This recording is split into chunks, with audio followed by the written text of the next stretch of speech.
peeñɗi simore 10. caggal ɗum jimi malayika goto cembolinɗo ɓorriɗo rulde ina iwa dow asaman ina tello timpimol ina jiimi e hoore makko yeeso makko ina jalɓira no naange koyɗe makko ina mbayno looci jeygol ombo jogii e jungo makko deftel piltingel o darni koyngal makko ñaamal ngal dow geej o darni nanal ngal dow leydi o ubbi daande tekkunde no mbarodi taktakri nden o wulli daaɗe digaali jeeɗiɗi ɗe nana nden digaale jeeɗiɗi ɗi nanama ɗeɓmi windude tan haa daande iwrimi dow asaman ina wiya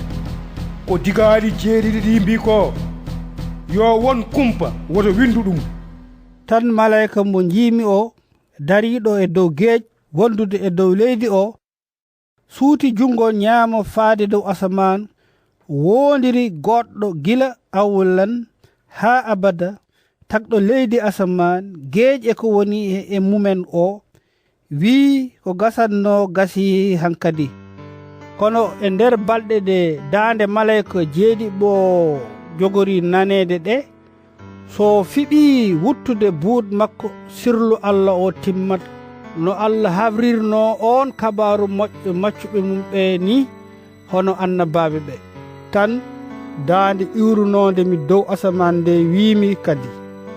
ya ƴettoy deftel piltingel gongel e jungo malayika dariɗo e dow geej wondude e dow leydi o paami e malayika o mbimi ɗum yo tottam deftel ngel o wiimi ƴettungel morkaɗangel maangel haa no reedu ma rok kono e hunugo ma ngel welirta kono njuumri ni ƴettumi deftel ngel e jungo malayika o morkimi ngel ngel weliri e hunu kam no njuumri ni kono ne moɗmi ngel reedam haat rok caggal ɗum mbiyami alaa e saga longina kadi e dow dowlaaji keewɗi leƴƴi keewɗi ɗemɗe keewɗe e laamɓe heewɓe